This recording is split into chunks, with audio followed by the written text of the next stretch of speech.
do it. I'm hoping for a one-take wonder, guys. I don't know about you, but every time I go to record a podcast, it takes me a couple times. And I'm trying to do it where I can do it in one take. That way the editing process is easier and everything just flows better, you know what I mean? I'm going to have to be annoying and make a quick disclaimer that I am getting over a cold. So if my voice sounds weird or if I sound stuffed up, I apologize. But I think I sound better than I did a few days ago, so I'm going to give this a whirl.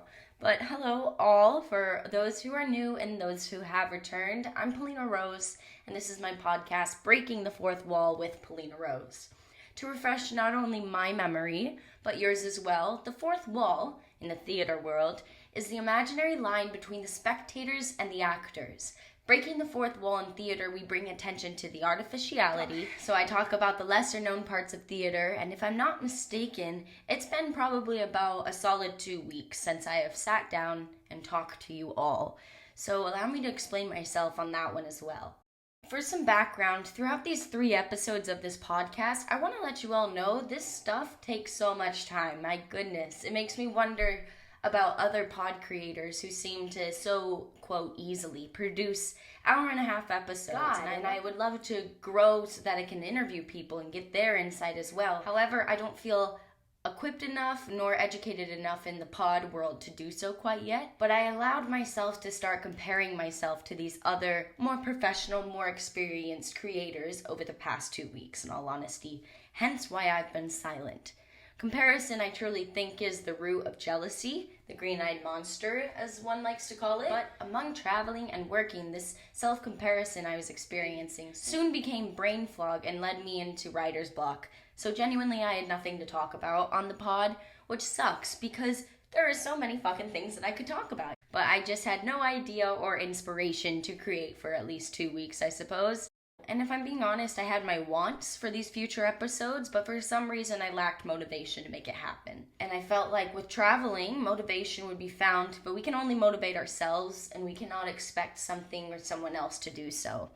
I know I only have 3 episodes out, believe me, and I feel kind of pathetic for saying that, but then again, I'm not going to be posting stuff and posting content that I'm not happy with. So if it means I have 3 episodes that I actually am pretty pleased with, fine.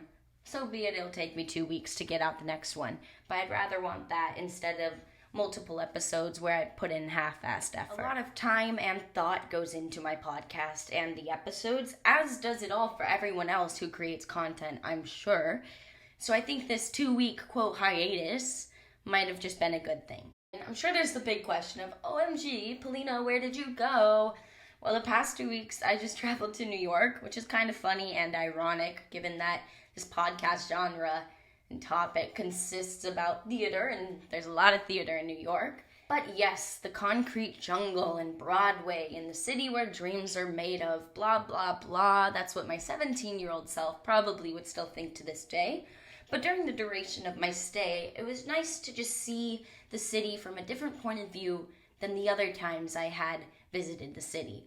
My first few times in New York, it was strictly for theater and work, and I love New York because of the Broadway and its performances, and though I still admire that reasoning, I went to New York this time with a love for seeing a friend, with a love for brownstone buildings, with a love for the amount of individuals and this mosaic of culture that New York City has.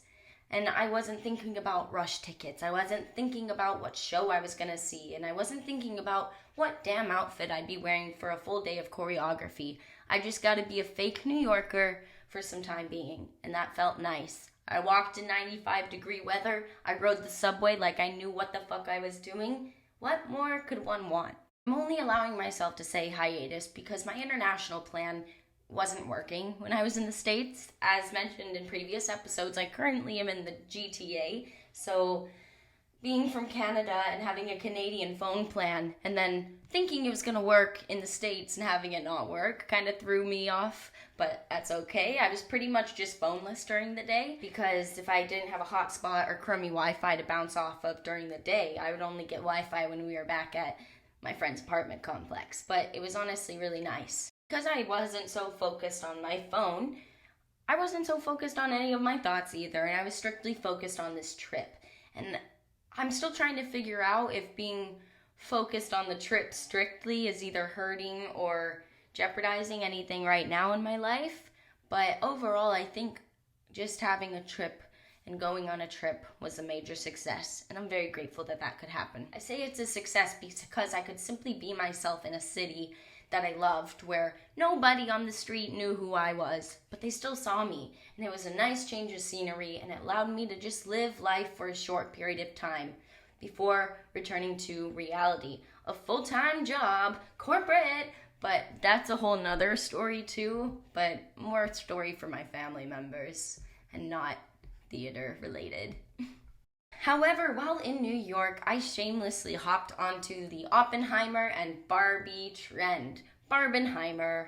For those who are not aware, it's simply just seeing these two films, Oppenheimer and then Barbie in theaters, or I guess not in theaters, but please, they're only in theaters right now, in one day. Roughly, that's about 5.5 hours of screen time, plus previews. And Oppenheimer, being shot with IMAX cameras, was seen at an IMAX, so I was really grateful to see it that way. And I understand I'm not a movie gal or critique, but since I'm discussing the topic, I really would love to give my review on both of the films. I'll keep it brief since it's not the niche I fall into. I think Oppenheimer was such a beautiful film, and Cillian, I think he just portrayed that character so well. Transparently speaking, I saw it again yesterday evening, and it was just as good the second time as it was the first. And I almost want to say it went by quicker. I was really wary about going to a IMAX theater in the middle of New York City to watch a 3-hour film, and I would be in the middle of the row. I was wary about going to this 3-hour movie because I remember Christmas Day when Into the Woods was released. I think that was Christmas Day of well years back. Yeah, but I just went to see it with my friend, her mom, and her mom's friend, both who were my dance teachers and mentors. But anyways, I remember watching this 2-hour film, Little Petite Me, and I had to pee so bad, and I was holding my piss up until the witch's death, thinking I could make it, but then I had to leave, during the finale. I didn't want that to happen with Oppenheimer. So going along with my review, yes, I had to pee during Oppenheimer, but with Oppenheimer, it wasn't this aching pain, and I wasn't waiting for the film to be over, like I find myself doing with anything else cinema. I enjoyed the editing, I enjoyed the cinematography, and I enjoyed the cast. I've read articles and reviews on it, and some people have their own opinions on not every topic being touched in the film per se, but without spoilers, there's one POV that wasn't covered that seemed to have stirred some light upset. But other than that, it's such a phenomenal movie, and it's a phenomenal story, and it's probably one of my new favorites, truly. And I think just overall, the cast delivered the performance, and not only the event, but delivered their portrayal of these characters really, really well. Barbie, on the other hand, I have opinions on this one, but I also want to keep it short as well, as I don't know enough to express it fully. But I think Barbie was a good movie, and it covered the idea of Barbie and why and who she was to children now and us as children back then. However, the film is very, very obviously made for kids, and I think that upset some people.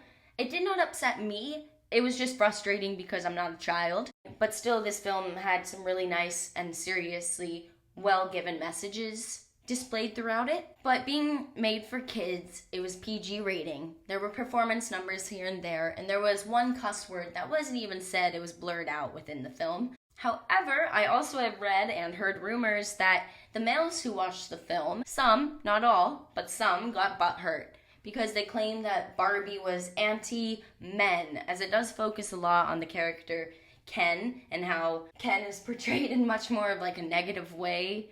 And, you look at him, kind of get the ick. And people got butthurt by that. But besides the point, it wasn't anti-men. It's simply just anti-patriarchy.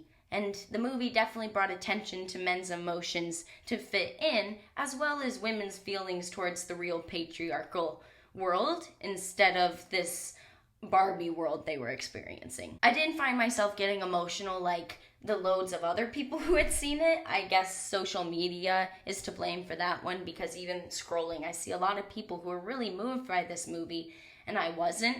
There was one specific scene that got to me, but I know other people who cried during like multiple parts, and I just teared up a little bit near the ending.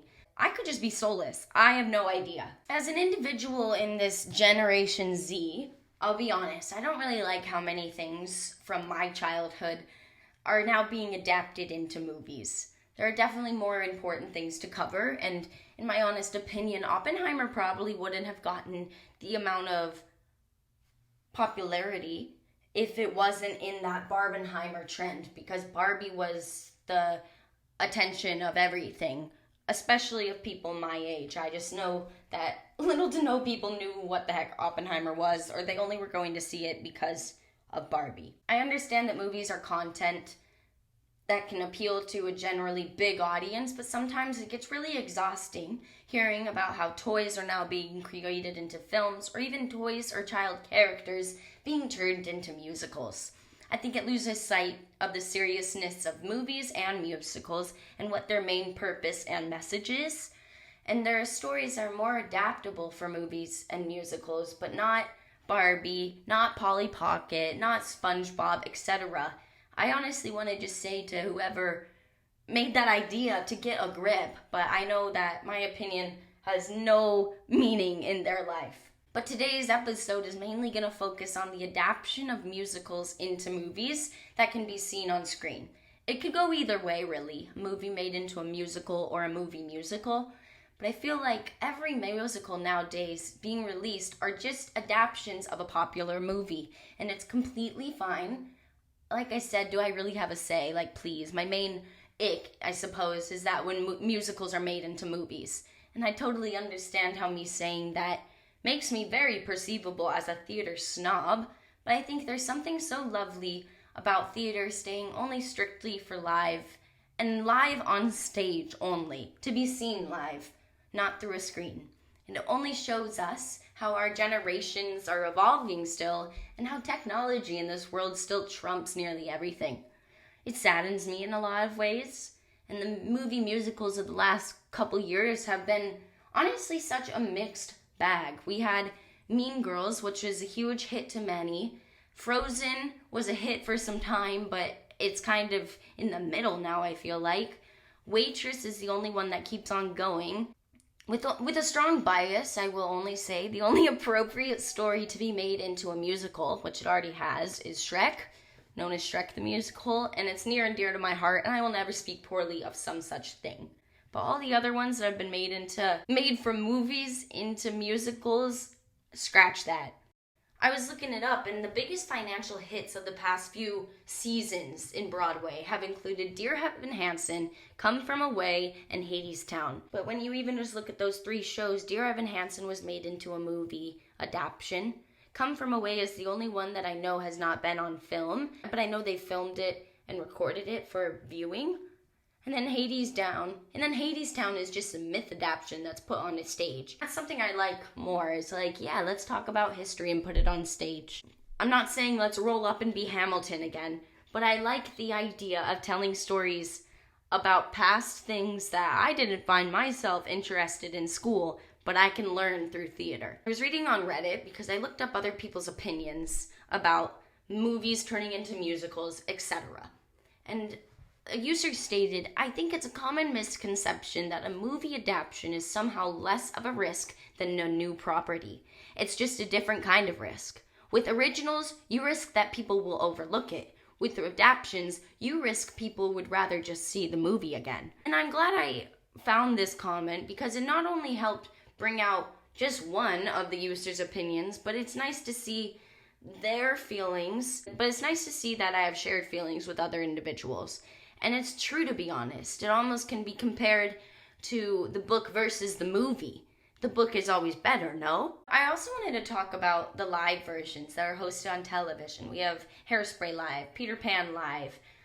I can't think of any others that are live off the top of my head, but you get the gist. But before I get into my opinions and feelings, the quote that's incorporated within this episode is by Michael Dana, and it says, "We love films and storytelling as people. It's just a human compulsion to listen and to tell stories. I'll say it one more time. We love films and storytelling as people. It's just a human compulsion to listen and to tell stories. I'll touch base at the end of what that quote pertains to in this episode and what it means to me. But after studying journalism, when I decide to make a judgment on things, I try to understand both sides of whatever I'm disagreeing with. We aren't supposed to be biased, so this will be my attempt to do so. I've questioned why, for a long time now, so many of the best known musicals have now been made into films. Perhaps it's a 21st century thing, perhaps it's a way to get even more of the crowd invested in musicals, but it does make me question what their perception on musicals are. I have a feeling it's more or less focused on the music and cinematography if they're seeing it on screen. And those who only view movie musical adaptations are only introduced to musicals that way. They don't see it live. This really stops whomever from recognizing the amount of work a musical production takes to even produce onto stage. The amount of details and work that goes through an hour or two production live, I find is so much more admirable than watching a film that could have taken a year or so to edit and make. I know that's me just technically speaking, and no means am I intending to sound like I'm bashing the movie, film, and editing industry. Believe me, I understand the amount of work that goes into a film being produced. Knowledge-wise, I don't know what it is, but I know it's a shit ton of work. I just wanted to draw a comparison between theater/musicals being live versus them being not. However, they still appeal to a new audience. To segue, what about live versions of musicals hosted on televisions? I have my views on this too. It'd be hypocritical of me to say I hate them. At this point, these should be my favorite, don't you think? It's basically live theater, and it's aired, and it's throughout amazing angles, clear quality, clear cameras. I'm getting to see all of these famous actors up close and personal, all in one shot. And I think that's amazing. It reminds me of The Newsroom because there's something so thrilling about being live on live television, whether it's for a performance or for a broadcasting. So I really respect this form of theater in today's world, I think. But if there's one thing I want you to gather from this episode, no matter how much clapping there is, nothing brings these Peter Pan live, Hairspray live musicals to life. It's still through a screen, like a movie. Obviously, since COVID occurred, these happen a lot less, but in all honesty, when I hear a musical being live on CBS, I roll my eyes at it. But of course, I always find myself watching it. As I've stated in this episode, my main issue, if we even want to call it that, is that these adaptations of theater just don't do traditional theater justice. And I think that's what kind of irks me a little bit. And I think that's what makes me feel indifferent about the ongoing adaptations of musicals. To look at a different POV, why are more movies not made into musicals? Or the good movies, I like to say. The most recent one I heard is that Back to the Future was being adapted into a musical. And I respect it. It's a timeless and loved film. Of course it would be fun to watch on stage. But how do people just come up with lyrics to follow a movie's story?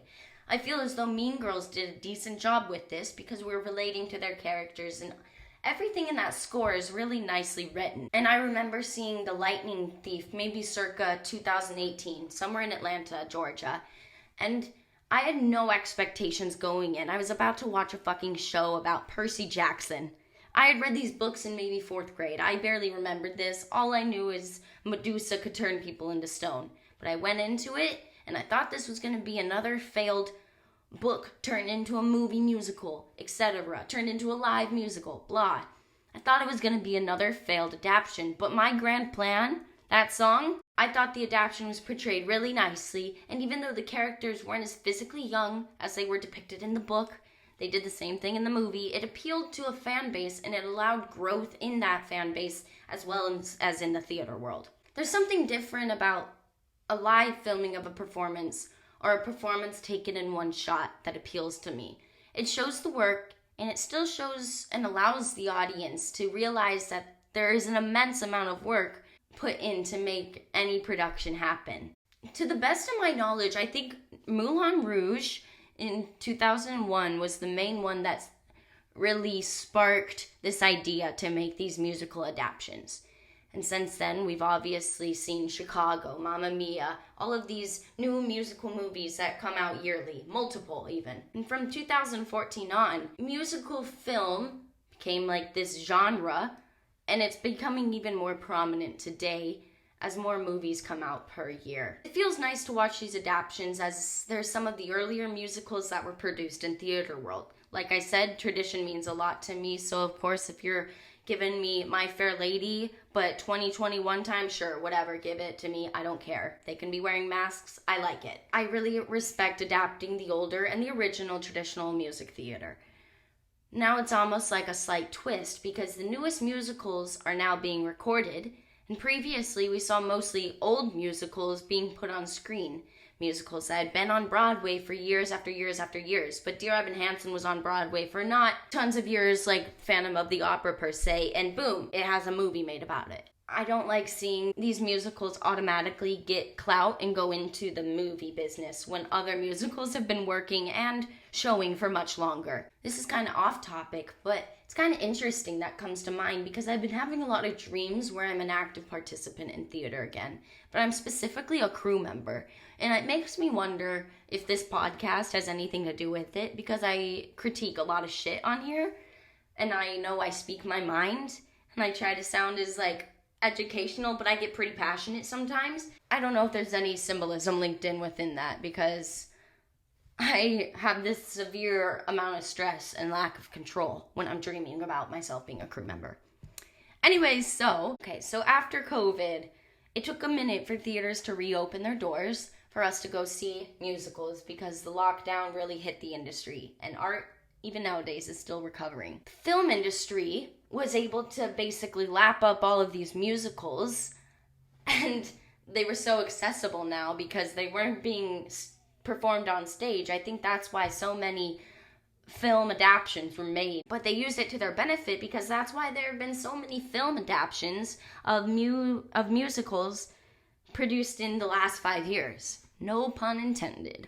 The Greatest Showman, for example, or even the 2014 version of Annie. Sometimes, or at least when I watch these film adaptations, I really struggle to accept the differences in delivery on screen versus on stage. I was reading an article about this, and I pulled this quote from it saying, "The source material available means that they can focus less of their efforts on development, parentheses, the songs are written, the characters are created, etc., end parentheses, and more on the actual execution." And that's relating to just musicals being made into film adaptations. Because the story's already written, it's honestly the cinematographer and the director and the cast's job to do the work and to tell the story. Like with adaptation of books, musicals definitely have their built-in fans who would be the first one to see this musical in cinemas. However, literature and stage are really different mediums, and while stage and screen are more similar, film adaptations of stage musicals need to keep the audience engaged, and just to counter any feelings of deja vu, because if you don't know about musicals and you go into a movie theater to see a movie musical, please know that you will hear the same song 7 times within the first 20 minutes. We use a lot of imagination when we're watching on stage and on stage productions versus movies, and that makes plenty of sense to me, because we're forced to these limited devices to this show being performed live, but when the film gives you every minor detail, what is the point of going and seeing it? Film adaptations have to be what you're gonna see in theater. I know that's low-key impossible, because if those creating the film are not putting the effort to match the lighting, the tone, and allowed to wipe these, quote, limitations of just the stage away, there's gonna be no way for this audience member to escape. I don't escape, and I just find myself watching a movie with actors who I see as their real names and not the characters they're playing. Almost like how I felt with Barbie. I just watched Margot Robbie and Ryan Gosling sing and dance around in pink. To tie back to that quote I had mentioned, we love films and storytelling as people. It's just a human compulsion to listen and tell stories. Storytelling has literally been rooted so far back into history, I'm not even willing to go search it up and see our frickin' first said BCE date. I understand that storytelling has equipped us for uncountable amounts of generations. It's just like evolution, musicals are bound to evolve. And even though my little self gets frustrated just because it's less traditional, I still do love watching whatever story there is to be told. In the quote, Dana mentions human compulsion to not only listen, but to tell stories. It definitely is in our genes and our DNA to tell and to listen to stories. So despite stories being told differently or told in different formats, we're still compelled to listen to them. In a really good way, of course. To listen to them, to comprehend them differently than other ways they've been told. It still creates a connection and allows us to feel emotion with one another. And that's something I really like about music theater. It's just storytelling with song and dance. The main thing we need to do to keep this feeling, especially with this technology advanced world we're living in, is to make these stories, whether old, new, or retold, film, screen, stage, is to make them memorable. I'm going to wrap it up here. I hope you enjoyed this podcast episode. As mentioned before, it took me a hot minute to write it, to feel comfortable talking about it, to feel good enough to talk about it. But I appreciate all of those who are sticking in and listening. My DMs are always open too, because what kind of person would I be spilling all my opinions and my beef and not allowing you to spill it right back to me? Just kidding, please don't. I hope you enjoyed this episode though.